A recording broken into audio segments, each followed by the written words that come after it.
So, Drew, some breaking news this week with Houston. Once again, they're not going to play. Fourth straight week now that their season opener against a fourth different team has been canceled, man. Your take? You could say that it's COVID, but I'm not buying that. It's because nobody wants the whole go.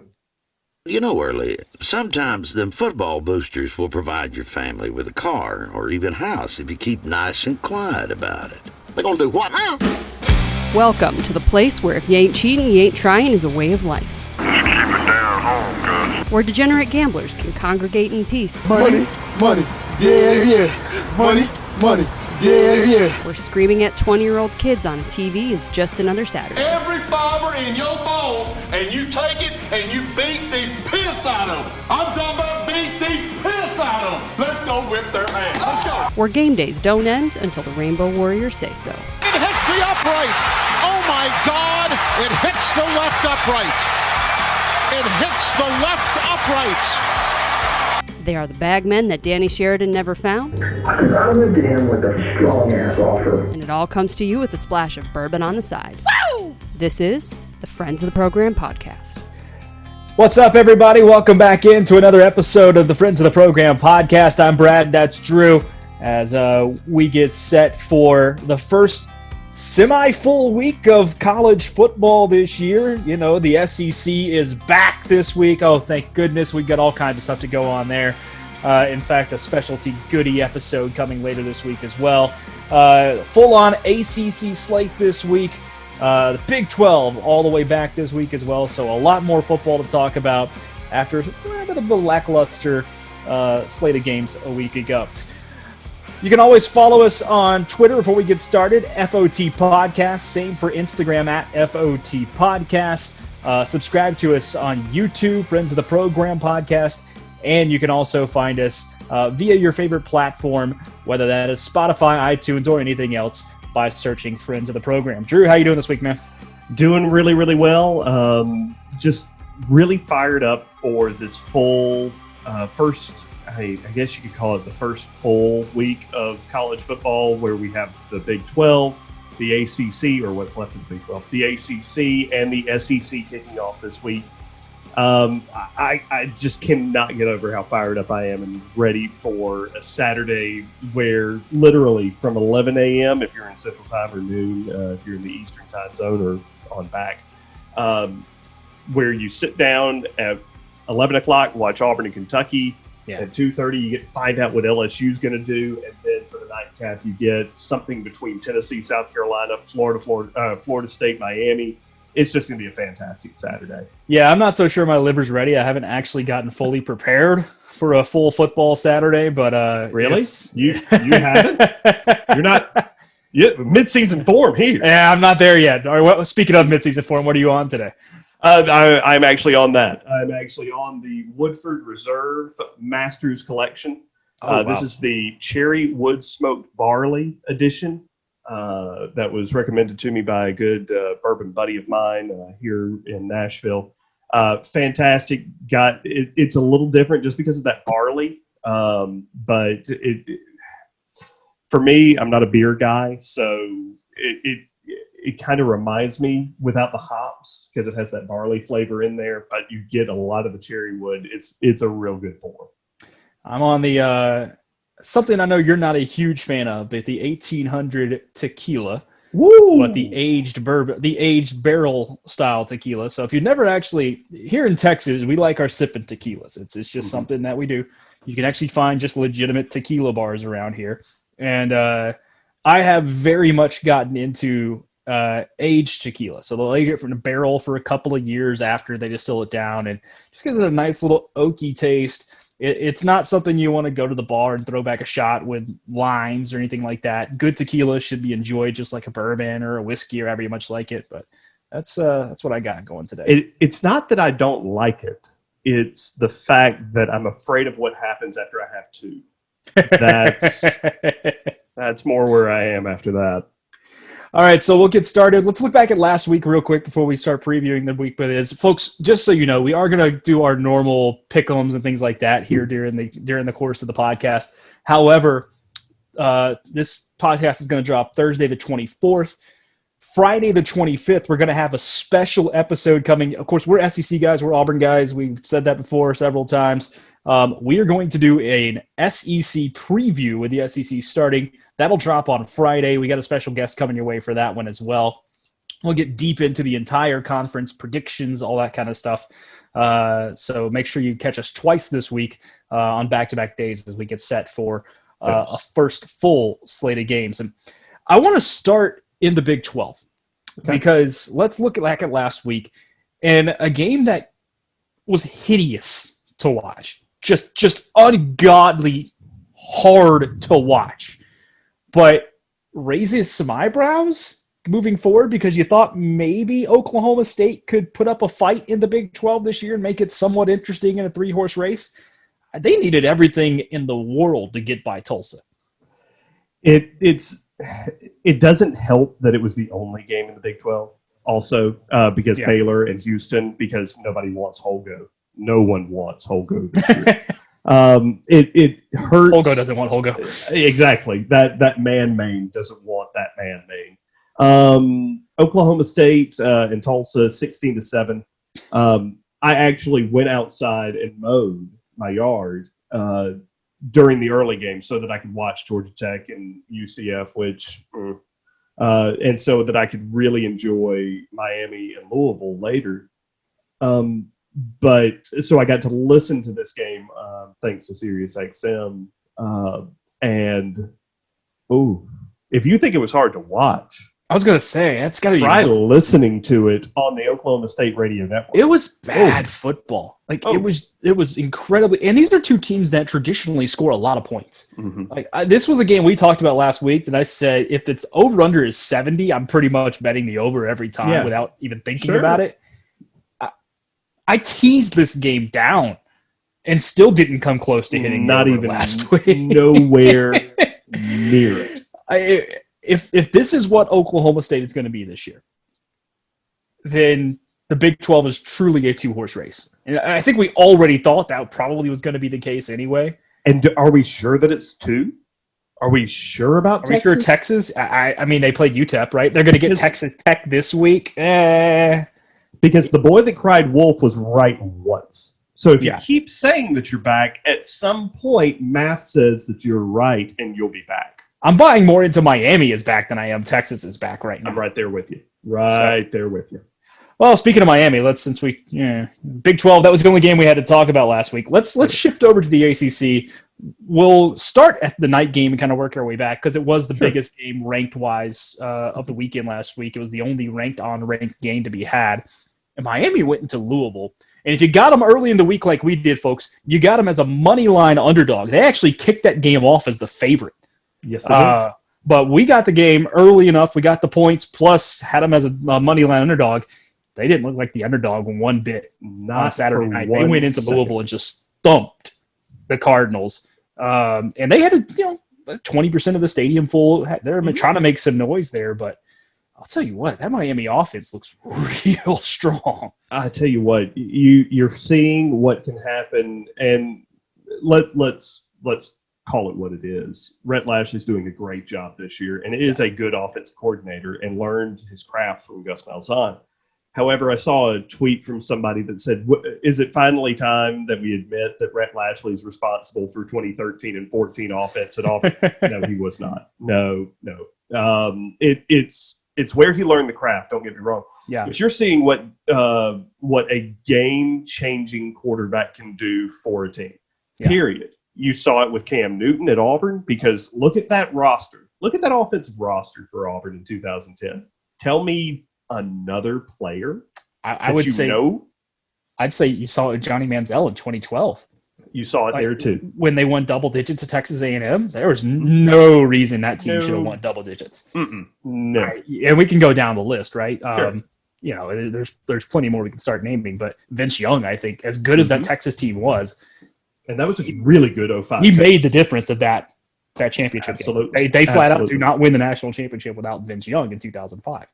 But going back to Miami from last Saturday, which let's also go out and say for the year 2020, you have to put to bed the way that when I collect all my video footage and everything, I literally put everything into a folder, from College Game Day to games to the coaches' shows to the recap shows, everything like that. I just put it all into one folder, and then I put the folder away. That's the way we literally have to do this year with each college football game. You cannot take Georgia Tech, the Georgia Tech that played Florida State in Tallahassee 2 weeks ago, and compare. You can compare those two, but you're never going to get the same team from week to week to week. This is not going to be a consecutive. Nick Saban actually said it a few days ago or weeks ago. 2020 may be the toughest year to subjectively rate teams from week to week, and he's absolutely right, because you're seeing it with Notre Dame and UCF or USF. Sticking to the ACC thing, Notre Dame won 52-0. However, both teams are now out because Notre Dame had a couple of COVID tests. Notre Dame's canceled this week. So the Duke's Mayo kickoff game this Saturday is gone. Exactly. And I'm kidding you. That's not a joke, folks. That game against Wake Forest was sponsored by Duke's Mayo this week. Yes, it was. And in turn, USF has already said we're done for this week too, because we've got to go into quarantine. We have to see who's positive from our team, and we don't have enough time to do it. I mean, that's a convenient excuse when you get beat 52-0. It is. For extra practice, and you don't have to play this week. Absolutely is. No, it definitely behooves the Bulls this the entire 2012 Auburn team could have gone into quarantine. That would have been great, right? That would have been fantastic. Well, they kind of did, if you go back and take a look at some of those, especially those last 4 games of the year. God, at least the offense did. Oh man. Good grief. But going back to Miami, you're seeing an offense that's clicking on all cylinders. And you're also seeing a defense. We finally got to see the turnover chain for Miami, which, by the way. Oh, it's good this year. It's good this year. Fantastic. Oh, yeah. That is beautiful. And by the way, did you notice that part of the U obscures Tallahassee? Yes, it does. Yeah. Yes, it does. It's great. And by the way, I don't know if you also saw, and maybe right here, I'll put a little picture of it, but you can actually see Dade County is in green and orange. It's right there, the county of Dade. Oh, that's great. I'll see if I can't do that as for our YouTubers.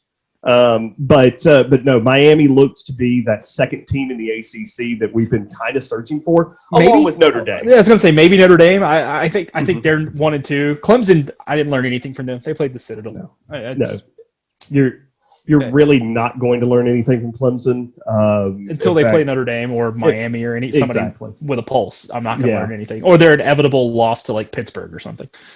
I'm looking at October 10th. That's when they play Miami. It's in Death Valley, what does that mean this year? But yeah, we'll find out about a little bit about Clemson and a lot about Miami on October 10th. Yeah, and Clemson's got a few different interesting games. They're going to have a rematch, I think, in their ACC title, no matter who they play, whether it's Miami, whether it's Notre Dame, or even whether it's a sneaky Pitt team, because Pitt's been playing well the last couple of weeks. I don't think Pitt's good enough to play with Notre Dame or Miami and get up there, but I don't know if you can see it, but right outside your window, Pat Narduzzi's about to take you out. Don't talk about it. Well, you got to be impressed with what Pitt is doing. Absolutely. They should be getting talked about. I mean, Syracuse put up a decent fight against North Carolina a few weeks ago for 3 quarters, and it took North Carolina all 4 to put them away.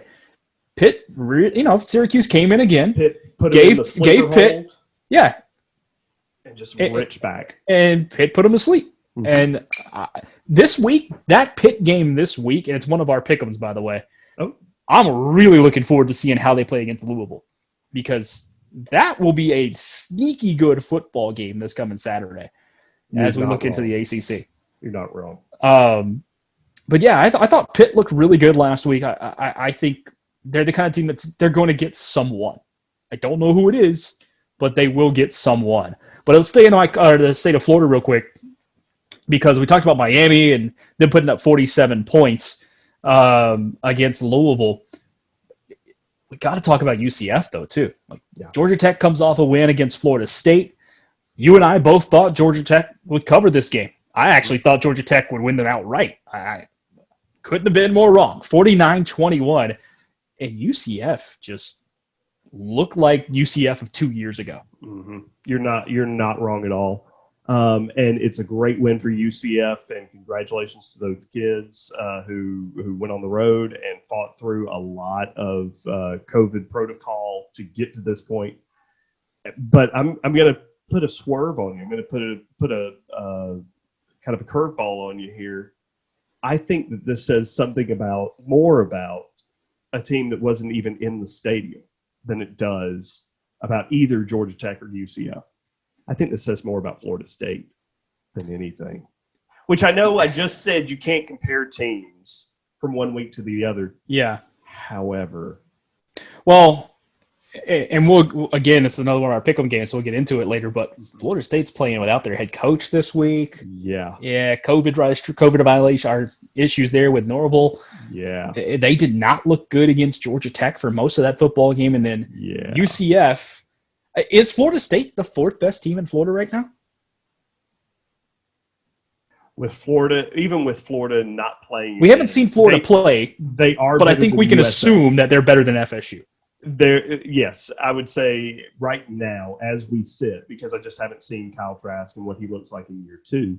And I know that Florida defense is going to be real good. Actually, maybe even a more interesting question. Are they the fifth best team? Is FAU better than Florida State right now? If Joey Freshwater was still there, I would say absolutely. I would say yes. Absolutely. If Dion is the coach of FAU, all right, we got to sidetrack. I know we're talking about last week, but we have to sidetrack to Deion Sanders. We do. Okay. If you haven't heard this news, Deion Sanders is the new head coach at Jackson State University. It's a historically black college university in Jackson, Mississippi, which awesome. So glad he's going to be in the game. Yes. He's got some rumor has it that there's going to be a bunch of former NFL players. Warren Sapp's already said, nope, I'm not one of them after that rumor came out. But T.O. apparently is going to be on the staff. No. You're incorrect. T.O. said, that's no, I saw Warren Sapp's tweet. Well, no. But I think Warren came out and just said all these people are coming out, and then T.O. was like, man, we ain't doing that. No, okay. No. Well, either way, Deion showed up. Primetime is there. He showed up. Primetime don't be there. Doing everything. And I think it's going to be fun to watch. I'm super excited for it. I speak to someone who grew up literally just down the street from HBCU. I've been to HBCU football games before. I'm obviously, if you're watching on YouTube, not even close to, historically black guy. I'm the whitest, pastiest guy on earth. But it's good football. You can go back to especially Grambling, like back in the day with Eddie Robinson. Underrated rivalries, Alabama State and Alabama A&M, and the Magic City Classic up in Birmingham every year. I actually saw Eddie Robinson coach team play in Montgomery one time before he retired and then ultimately passed. But here's what I want to get to with Deion. Can you imagine Deion Sanders living in Jackson, Mississippi? No, I can't. I don't see it. No, he's got to though. Like he's got to. Like there's no. Oh, you can't fly in and fly out. No, there's nowhere else to go. No, and unfortunately for Deion, there's no other city. Like you're not going to live in Vicksburg. You're not going to live in. I don't know. Well, Biloxi's 2 hours away. You're not going to live down there. You're not going to live in Pearl. You're not going to live in Hattiesburg. Like, there's nothing around Jackson. No. Jackson's the biggest city until you get to New Orleans. Yeah. And that's a good hour and a half. And it's in another state. So he can't even do I live in Opelika, but. Yeah. Or what have you. I can't imagine that drive through campus with Deion, like on a recruiting trip. Oh my gosh! Well, but you just brought up an interesting word: recruiting. Yes, I did. Because I did. Mississippi's not a big state as it is, but it produces some pretty decent talent every year. Every year, Auburn or Alabama or somebody's poaching out of Mississippi. Ole Miss and Mississippi State are fighting to keep kids home as much as possible. Mm-hmm. Now they have someone that they used to not have to contend with that adds a little star power. Especially with the current, and again, I'm the pastiest white guy ever, but with the current state of the nation and sort of the movement.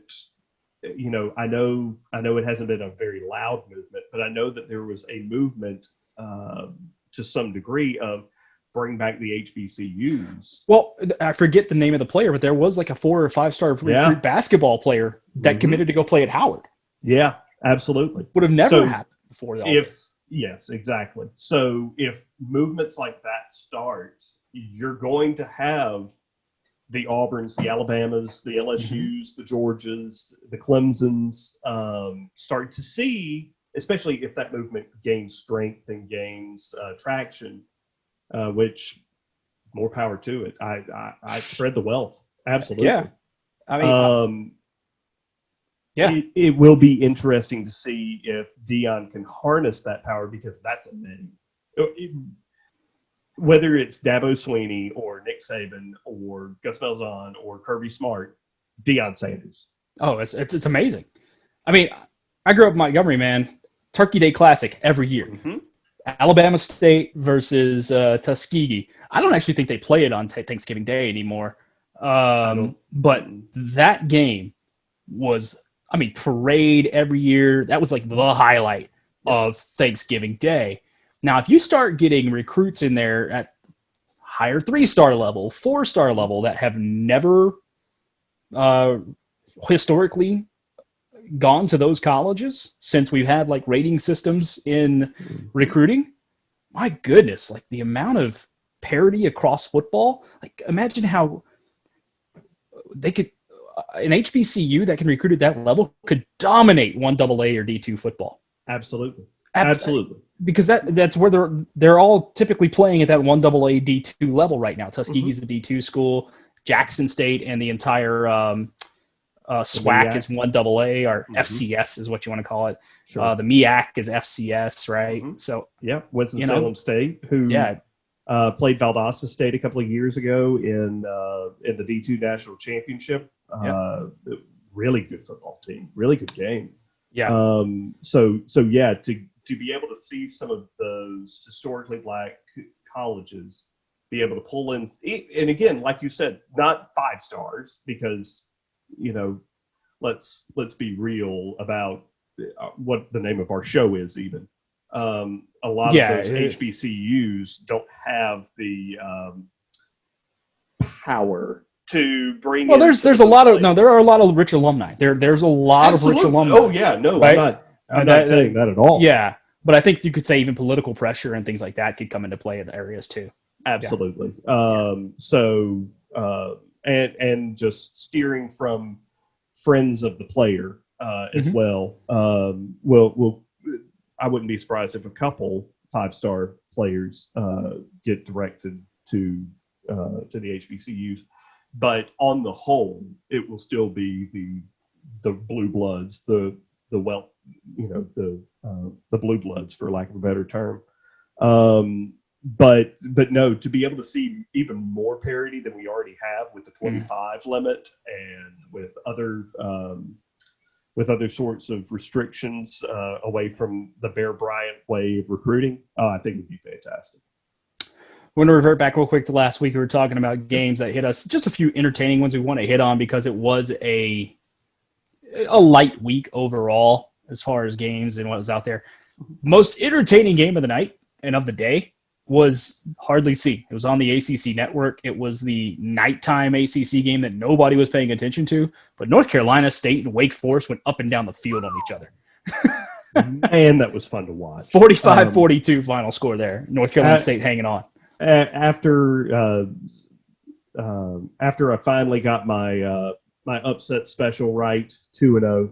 The upset specials. No, you were wrong last week. You took Wake. In our picks, you took Wake as their upset special.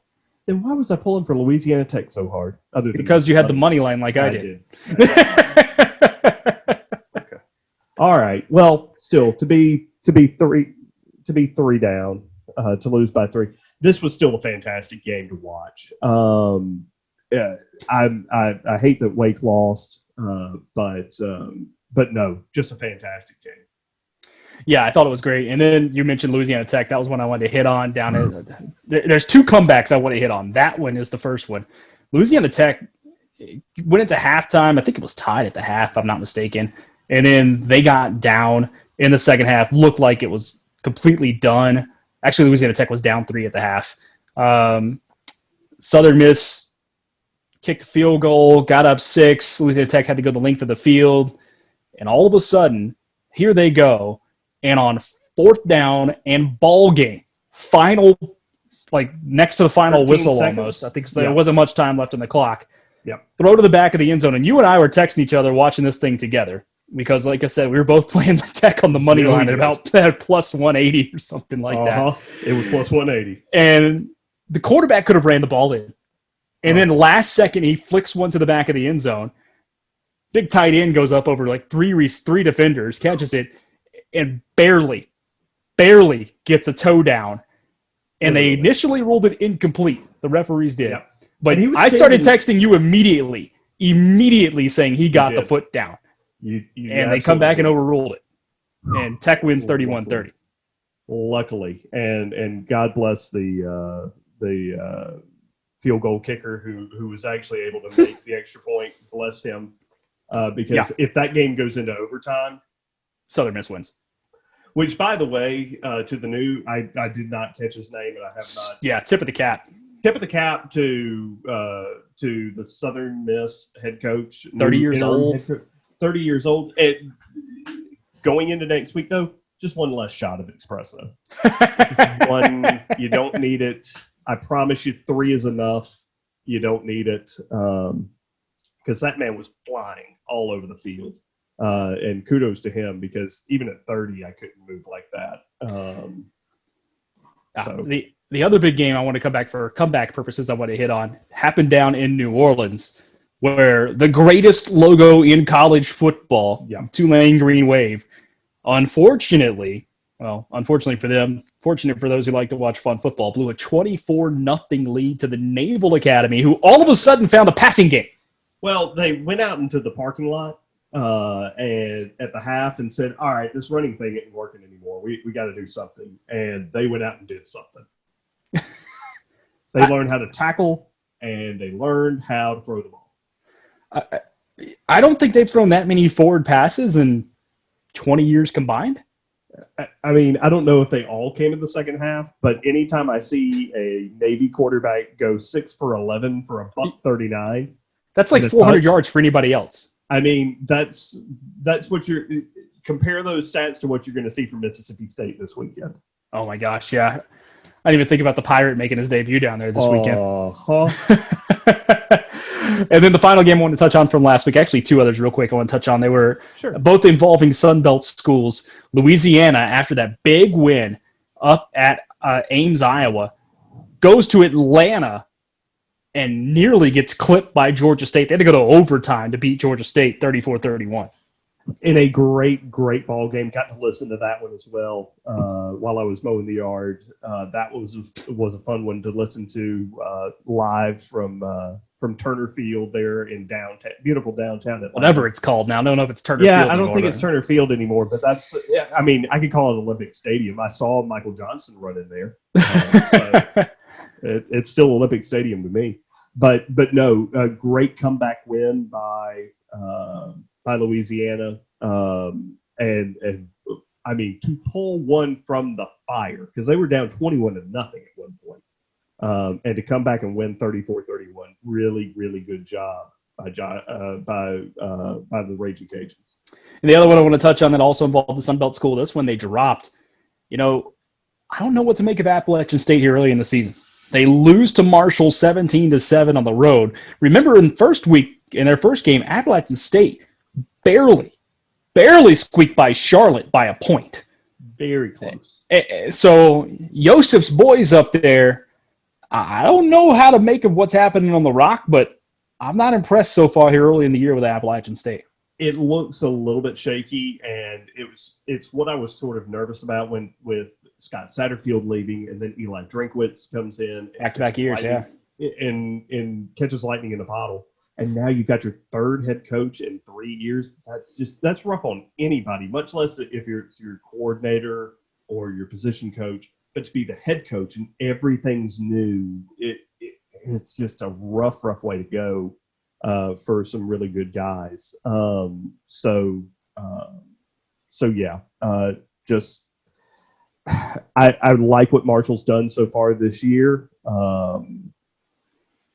And they went out there and took care of business. They were a 5-point dog and went out and won a defensive battle. So good for them. All right, we're going to move on, Drew, to looking ahead to the first real full week of football with all the conferences that are playing right now. By the way, we didn't even touch on the fact that Big Ten definitely coming back. They're going to start in October. Congratulations, Nebraska. You get to open up with Ohio State after all that complaining. Yeah. You want football so bad, here you go. And then Pac-12 looks like they're on the fence. Maybe coming back. Same with the Mountain West. Same with MAC.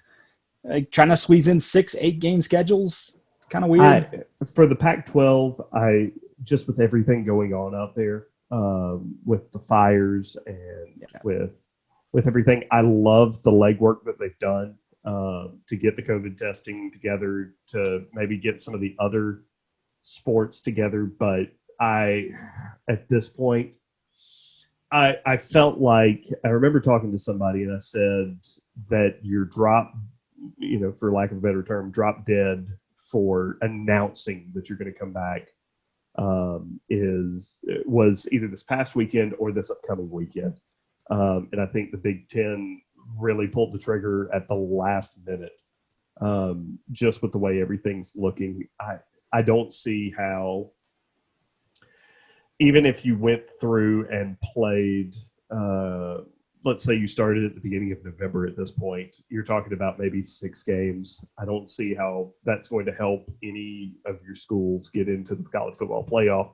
I really have questions about can it be okay maybe for Ohio State, but if you're a Penn State or a Michigan, is that really okay? If you have a loss or anything like that, you really have to be perfect. And just like we saw with Notre Dame this past weekend, and Brian Kelly at the half, he said, "I don't want USF to score. We're keeping everybody in. We're getting the shutout. We're playing until we can't score anymore." And that's the way we kind of have to think this year. If you're not Alabama, Georgia, Clemson, or Oklahoma, you have to get style points this year. Yeah. And I don't know if for the Pac-12 per se, regardless of the MAC and anybody else, I don't know if there's enough style points in your conference to make it worth it to even go for it. So I just say throw the towel in. I think Ohio State has a shot, but you've got to be perfect. Like literally, you cannot. They can't lose. You can't lose. And you really can't stumble. You can't have an inexcusably close game. There you go. If it's a Penn State or something, totally fine. That's workable. You can't win by 10 against Indiana. That was the exact point I was about to bring up. You cannot do that against Illinois. Remember a couple of years ago, I think it was Penn State. It was Wisconsin and Illinois. You can't have that game. You can't. Yeah. And here's the other thing. Ohio State can't have anybody else have that game. Yeah. If you're Penn State, Wisconsin, Michigan. You need style points all up and around. You need style points against good teams. So you need Michigan to be undefeated. You need Penn State to be as undefeated as they can be in 2 weeks, but still. You need Wisconsin to look good all the way up until the Big Ten championship. You need all of these things if you're an Ohio State fan. Which, one more sidebar, you mentioned Big Ten championship. How awesome, more excited for Big Ten championship or Big Ten toilet bowl? Toilet bowl. Toilet bowl is going to be great, right? Give me Big Ten El Assico. Give me El Assico Big Ten. I want it. If you haven't heard, folks, the Big Ten for their final week after the regular season, they're going to have the Big Ten championship game, but they're also going to match up all Big Ten teams by division finish and play one more kind of a +1 game. So 2 is going to play 2, 3 is going to play 3. Meaning Big Ten 7 is going to play Big Ten 7. Bring on Rutgers versus whoever. That's why I don't know, Illinois or somebody like that. Purdue, bring it on. Maybe no. Purdue is not. I feel like it's Illinois. It's got to be Rutgers and Northwestern, somebody like that, maybe. What if it's Rutgers and Nebraska? Nebraska is going to be better than that. Are we sure about that? Yeah, they're not going to finish last. Are the Children of the Corn going to be that? I mean, no, but I think they could finish 5th in the division. It could be Northwestern. Yeah, it feels like it's between Northwestern and Illinois to me. I think it's going to be somewhere in that range. All right, let's look ahead to this week while you got some time. We only got about 25 minutes here left in the show or so. I want to start with Thursday night. Okay. Because this is a game, not in our pick'em, but I'm telling you now, it's not my upset special, but it's my bonus upset special. Ooh. UAB goes to South Alabama. This will be a fun football game to watch, folks. South Alabama has played 2 very entertaining football games so far this year, a win at Southern Miss and a heartbreaking loss against Tulane. UAB's played some decent competition. They've already they lost to Miami, but look good, at least for 2.5 quarters or so before succumbing to that one. Now they take a step down in competition. South Alabama's a 6.5-point dog, and I love the Jaguars here. I've actually showed this one at a 7, depending on which site you go to. You can get about that anywhere you go. I love that pick. If South Alabama holds on against Tulane, which they probably should have, I completely go all in with you on it. I just like Bill Clark and what he's done at UAB. We've talked about him before when they went down to play Miami a few weeks ago. I just really like what he's done there. So I'm going to pick the Blazers to win. I think the 7 might be a bit high just based on what I saw from them at Miami. So I would take USA in the points, but I'll take UAB with the win. All right, let's move on to Saturday real quick. A game last year that burned you and I both. Oklahoma looking for revenge. Not in our pick'em or anything like that, but good 28-plus point spread here, and I think Oklahoma is just going to flat out destroy Kansas State looking for revenge after K-State. That was not a fluke last year. No, K-State beat them up and down the field. They beat them. They beat them like a drum. Kansas State's got a really good defense. I think that they've got players on offense that will look better than they did against Arkansas State. I agree with you, though. I think Oklahoma gets this win. I'm staying far, far away from this game, though. Absolutely. With an absolute iron cross throwing holy water on it. We're gonna talk games in the SEC this week. I know you folks heard we have an SEC preview coming. That is more of a season-long preview. So, we're going to talk teams and get really in depth. We're not going to do game picks necessarily. So we will talk about games this week for the SEC as well. Joey Freshwater, the man. He's making his debut at Ole Miss, Lane Kiffin, and he's hosting Florida. I don't see Ole Miss winning, but this is one of those games that raises your eyebrows a bit. This is a fun one just because I know it's going to get under the skin of Ole Miss fans, like real Ole Miss fans that can't stand Dan Mullen. Like, don't forget that. I didn't even consider that. City State. I didn't even consider it. Is he still calling the school up north this week? Uh-huh. Yeah, he has. Yeah, daggone right he did. And I think it's more playful now. But I got to tell you, as somebody who is a fan of a team where a coach went from one conference school to the other conference school, that just makes that hatred a little bit deeper. Even if he's never really done anything directly to you. Mm-hmm. Imagine if he did. That's Ole Miss fans this week. So bless them in all their hatred.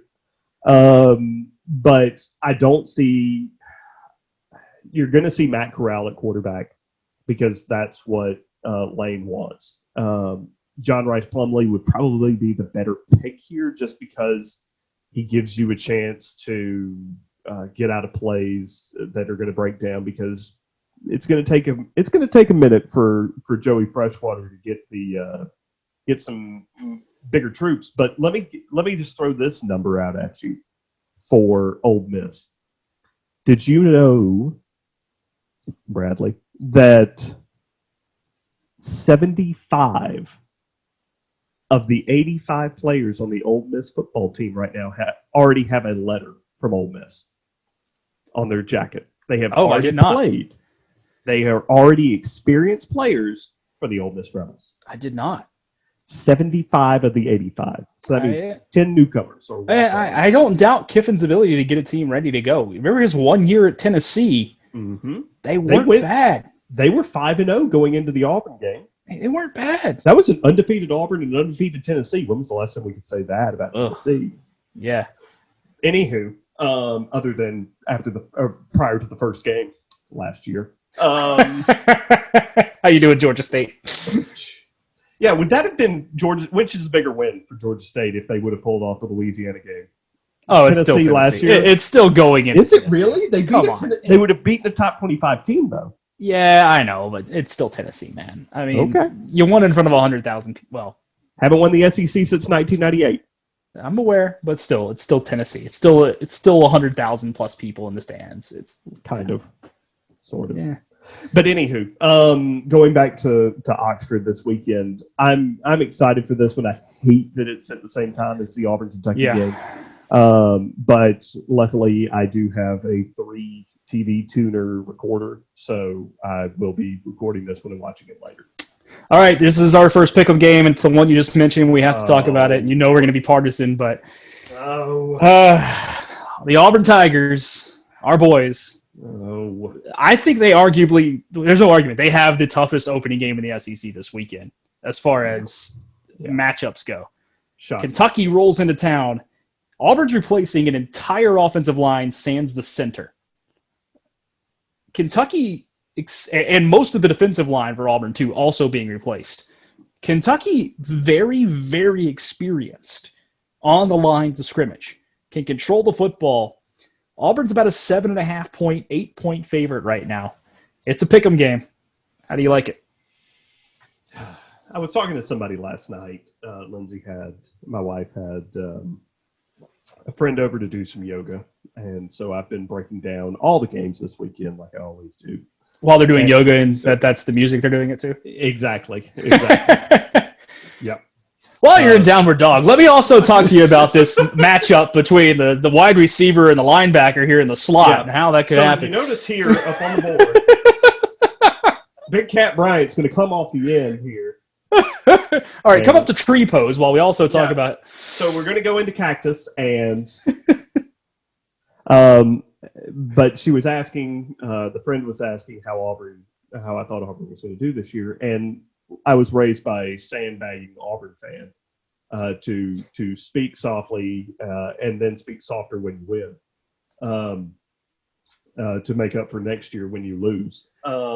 So I sandbagged and said, we're just happy. We're just going to be happy if the boys put the socks on right and can buckle the entire chin strap and they can, I just hope everybody has fun. I see that I somewhat get the line. Kentucky was god awful at stopping the run last year on defense. They were, and they don't score points. Yeah, well, no, I'm talking on defense. Yeah, but offensively, they don't score that many points. No. And they lost their best playmaker. Absolutely. Lynn Bowden Jr. Was the lead. Think about this. He was the leading rusher in the SEC last year. He was the starting quarterback for 6 games. Oh, he was so good. That guy was a wrecking machine. So good. He single-handedly just wrecked Louisville last year. Oh my gosh! And if you enjoy football, like if you enjoy the X's and O's and the schematics and the movement of players and everything, go back and watch the Belt Bowl. Yeah, just go back and watch. That was a fun football game to watch too. Gosh, that was so much fun. It was like watching Navy or Army do their thing at the top level. But I think Auburn will be able to run the ball this week. I don't know how well. Yeah. I think that Mark Stoops and the boys are going to remove Seth Williams from the game. You might hear his name 3 times. Bo Nix might throw it to him, but that'll be about it. You're not going to see these over the top plays. You are going to hear the name Anthony Schwartz. You will. You're going to hear it. Get ready for it. On defense, I'm not as worried about Auburn. I don't know when Kevin Steele made it to this level for me, but he has made it to the level of he got it. This is Auburn defense. He got it. I am worried about the offense just because why wouldn't you? So I'm I made the pick'em to a website that I work with earlier today. I said 27-24. I think that this is going to be a 3 or 4 point game. I could see Kentucky winning as well. I'm preparing myself for a Kentucky win. I feel this is retribution for the Elite Eight win for Auburn. Karma is finally coming back around for us. So I'm preparing myself mainly because Mark Stoops is a really, really good head coach. Yeah. And prepares his team so well. And as much as I love Gus as a person, as a human being, I can't say that. So you're taking Kentucky. By the way, folks, I took the lead. I am taking Auburn. You're taking Auburn minus 7.5. I see what you're saying now. I'm taking Auburn to win the game, but I will take Kentucky in the points. Okay. By the way, folks, I have a 1-game lead on them for the season now, 7-2 or 6-3. The swing game last week was Wake Forest. I had NC State to cover minus 2.5. He took Wake Forest. I am actually going against you. I think Auburn covers. Really? I do, and here's why. It's for exact reason I just said. I think Kentucky's going to have problems scoring points. Okay. I think Auburn has more big play ability. There's home run hitters all across the offense. I worry about the offensive line. That is my 100% biggest concern for the Auburn Tigers is the offensive line because you're replacing 4 starters. And the line wasn't that great in the first place last year. No. But there's been some JUCO transfers in, some upperclassmen transferred in. Maybe you can gel real quickly and get going. Sean Shivers is getting the start at running back. We talk about Anthony Schwartz and the speed he has. And if you don't know Anthony Schwartz, folks, he's the fastest man in college football and arguably the fastest man in football, period, at any level. He is legitimately a world-class sprinter who had to make a decision on, do I go for the U.S. Olympic team to run the 100 or do I play football? But if you go back and he ran in high school at Florida, who was just behind him? It was Sean Shivers, also a sprinter on the track team. So there's speed all over the place. Chad Morris coming in at offensive coordinator. I don't trust him one lick as a head coach. I love him in the role as an offensive coordinator. By all accounts, out of camp, he's being allowed to install the offense he wants to, which utilizes more tight ends, utilizes more backs out of the backfield on swing routes and things. So I think Auburn's going to do everything they can to actually mitigate that offensive line concern by getting the ball out in space quickly to Shivers and 2 tight ends, 2 Schwartz on bubble screens, things of that nature. I think they hit a few home runs, and I'm going to go somewhere along the lines of 31-20 this coming Saturday. Okay, so we're in the same ballpark. Yeah, but you have them covered. I do have them covered. I'm not so sure I'm putting anything down on this one. No. Typically my stance is I don't bet on Auburn just because I need to take that out of the equation. Unless I know for sure. Yeah. Which I have done before, and I have won, and won big. Next pick'em game, another ranked on ranked game. We talked about this Pitt team earlier. They're hosting Louisville. Pitt a 3-point favorite at home. Again, another game that I hate will be lost in translation while I'm punishing my liver. Commiserating with each other over text about our game. Exactly. Oh yeah, we might just have to do a Zoom just so I can at least see a face of a loved one. But this is a game where I'm going to be interested to see how Louisville reacts. I know what I'm going to get from Pitt. I'm going to get a suffocating defense. I'm going to get an offense that runs the football, gets about 21 to 24 to 28 points, and gets the heck out of town. I want to see what I get from Louisville and Scott Satterfield and that team because they were hyped last week for Miami. They were ready to go. And they didn't lay an egg by any stretch of the imagination. But Miami took advantage of them. Took advantage of a lot of their mistakes. I want to see what Scott Satterfield does. I'm going to take Pitt because they're playing at Heinz Field. And I like that line being low. I could see this one being a 20. I'm going to go 27-21 with Pitt getting a big defensive stop to just put it away and then running out the clock. But yeah, I'll take the Panthers. I'm with you. I like Pitt here. I think the defense and Pat Narduzzi comes through. Louisville flat out just looked sloppy on defense last week. Yeah. The one play against Miami where the wide receiver wasn't even covered by anyone within 20 yards. I I think Pitt just wears them down over the course of 60 minutes and comes through. I like what I've seen out of that team so far. Yeah, they struggled a little bit with Syracuse last week, winning by 11, but Syracuse I think they're better than we maybe giving them credit for. I think that we're not valuing North Carolina enough and devaluing Dino Babers and how they look with all that COVID stuff that was going on. This is not our pick on our pick-ons, but Syracuse being an 8.5 point underdog at home to Georgia Tech this week is really intriguing. That's very interesting because I could see Syracuse winning that ball. I can too. All right, we'll keep going down the list. A ranked on ranked game. It's not in the pick-em, but I just think this is a really fascinating football game. Let's go to Nippert Stadium. Army, the former Cadets, now the Black Knights. They're going to head down and take on Cincinnati. They are not the Keydets because I believe those are at VMI. Yeah. This is actually my upset pick. No way, because it's mine too. I wanted to get it first. The moment you've said it. No, this is the one that I looked at and went, do I really trust Luke Fickell with 14 points against that Army team that looked that good? I think that this is a really good Army football team. I will be happy to share this upset pick with you, though. Yeah. Because there are none that jump off the page like they did in the past. Even though I picked Wake Forest last week, I know I said Louisiana Tech was a solid pick for an upset, and I was right by 1 point on that one. But no, this is the one that I looked at and I said that's a real big number, and I don't know what they see, the experts see that I don't, but I like Army in this one. I like them. I'm like you. I like them straight up here. I like them straight up. This is one of those ones where the value is there, not with the points, but with the money line. Because the money line, as we sit here and talk, is plus 435. Hold on. Let me just keep talking. Yeah. We're in the same page. So this is one of those where I'm going to take a shot, and if you lose it, you lose it. But plus 435 there is really enticing.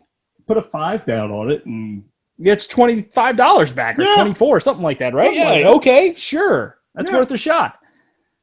Absolutely. All right, so we're on the same page with Army. We'll keep going down the list. This is a pick'em game as the Big 12 gets going. It's a tight spread. Iowa State trying to bounce back. They're still ranked somehow, number 23 in the country. 2.5 point favorites at TCU going to Fort Worth. I don't think we've seen TCU out this year. We have not. This will be TCU's first experience on the gridiron in the post-apocalyptic world that is 2020.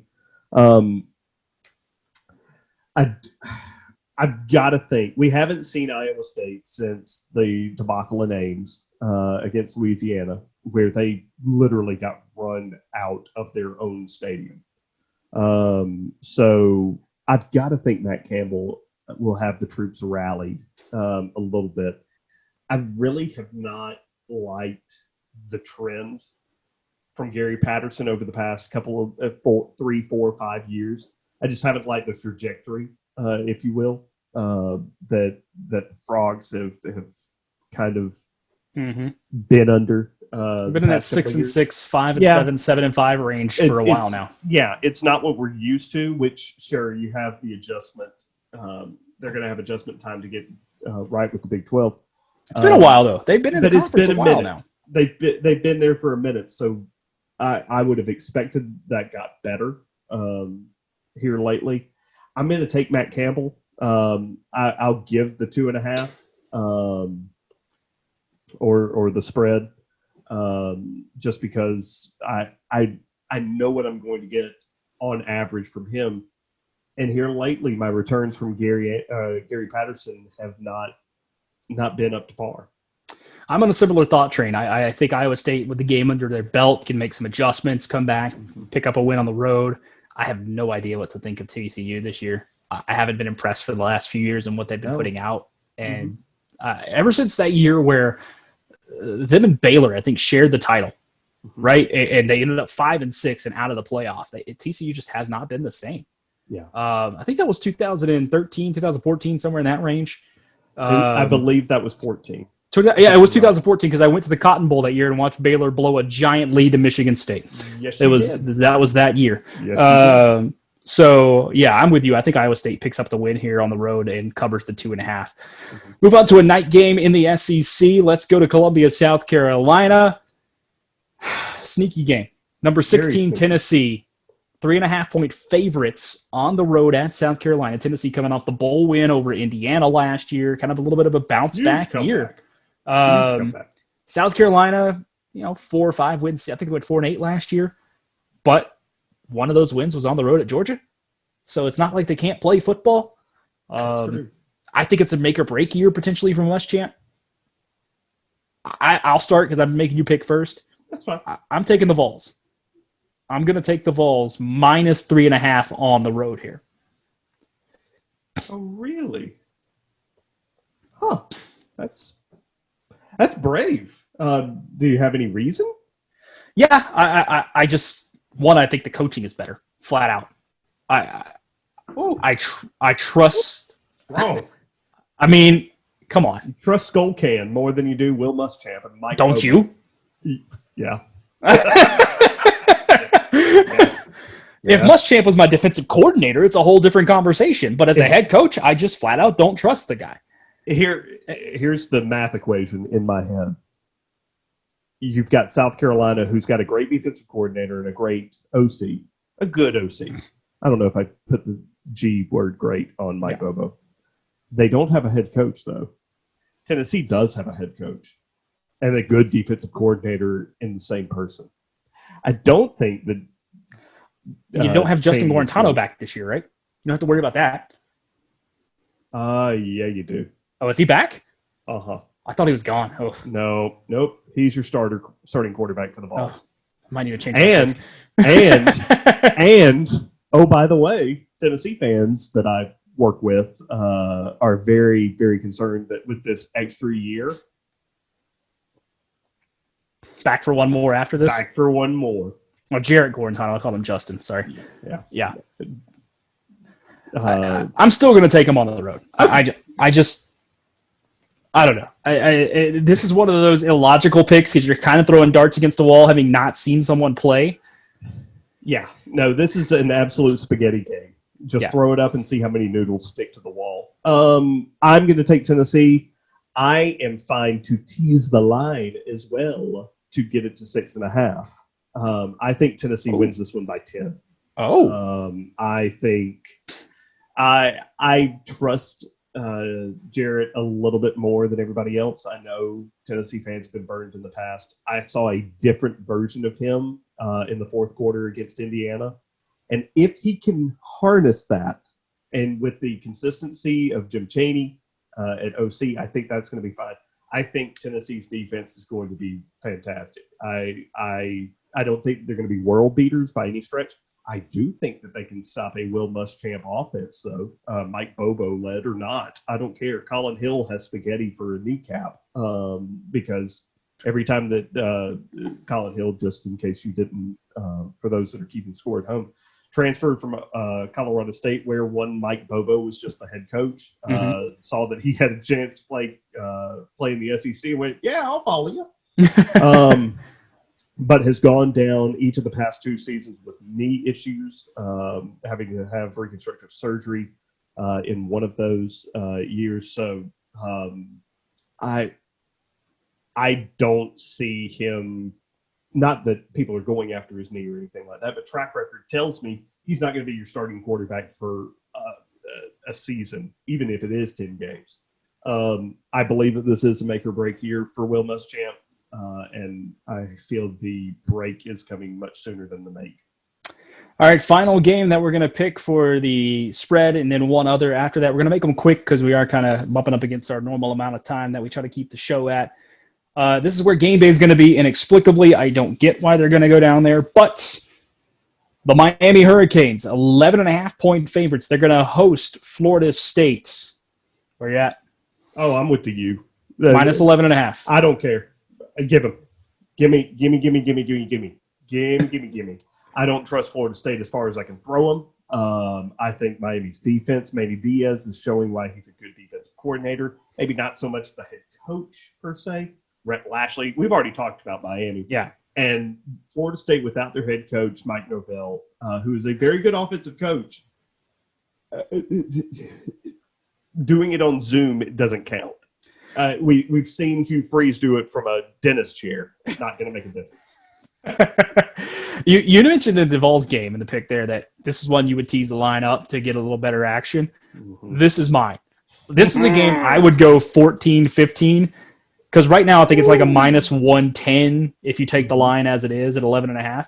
But you take it to 14-15, you start getting plus 120, plus 130 range in that respect. I'd go for the positive return and take the U and tease that line up because I think they win this by 17 at least. Woo. I like that play just like I like my play in Tennessee. This might be my teaser game because I try to do a teaser parlay every now and then. This might be a teaser where I just take the parlay and tease the points up by 3 or so. Mm-hmm. Or give 3 points if I can, just to make my return a little bit sweeter. So I'm in total agreement with you. All right, so recap our picks this week. Auburn, Kentucky, we're split there. I'm going to take Auburn minus the 7.5. Drew is taking Kentucky to cover, but Auburn to win. We're both on Pitt minus 3. We're both on Iowa State minus 2.5 at TCU. We're both on the Vols taking down South Carolina minus 3.5, and we both like Miami minus 11.5. And for our upset special, actually, we had of all the games this week, we went the same route. Army taking down Cincinnati, 13.5-point dogs, Army out there, and we're taking them straight up against the Bearcats up in Cincinnati. That should be a fun football game to check out. One game I want to hit on before we go, and that is the late night game, because we haven't really had Pac-12 After Dark this year. Nope. Man, oh man, are we getting some West Coast After Dark this week, and I think it's going to be fun. BYU and Troy. Our friend Barry McKnight heading out to Provo. But that game is going to be real good because Troy went up to Murfreesboro last week and spanked Middle Tennessee. Like a drum, and did not even feel bad about it. Athletes all over the field for Troy. I really, when I was picking our upset specials, this game was my number 2. This was my second. That number is way too high. Oh, absolutely. If you're going to give me that, I'm going to take that. I'm going to put a flyer on that one, and then, in fact, I'd tease it down to make my action a little bit better on that. Give up some points, but I'll also take Troy on the money line on that one because I think the Trojans can get it done. Yeah, I've that's seen value. enough of them to where I trust them. Now, there's value there to be had if you're willing to take that risk. There's absolute value in a game where Troy's a live dog. Absolutely. No, that's a real interesting setup for Troy. Yeah, that's gonna be fun. That game doesn't kick off till real late Saturday night. I think it's 9 o'clock Central. 9:15 on the mothership. Oh, 9:15 Central Time. So that's my Pac-12, non-Pac-12 After Dark game. But man, I'm so excited. No, you get that one right after Tennessee, South Carolina, and Florida State, Miami. Oh, that's perfect. That's your dessert for the first real big Saturday. See, that's where at the nighttime you pour yourself a White Russian, get your dessert drink in your band, and then you just sit back and enjoy it. So. Yes, sir. All right, folks, that's going to wrap it up for this week with our preview and recaps and everything. Remember that we have another special episode drop in Friday, the 25th. That will be an SEC preview. We've got a special guest coming on for that. We're going to talk all things Southeastern Conference when it comes to a season preview, give our predictions on who's going to win the conference, how things are going to shake out, what our sleepers are, and really try to go in-depth there beyond just week games and things like that. Don't forget to follow us on Twitter at FOT Podcast. Same for Instagram at FOT Podcast. You can follow us on follow, like, and subscribe. At YouTube for Friends of the Program. You can also search Friends of the Program via iTunes and Spotify and subscribe there. Drew, any last words? Just enjoy yourselves this weekend. I think that everybody, it's taken a lot for everybody. I know I've been wearing my mask at work. And didn't stop off and see friends sometimes that probably I should have, just to make sure that I didn't give it to somebody that would give it to somebody that would give it to somebody.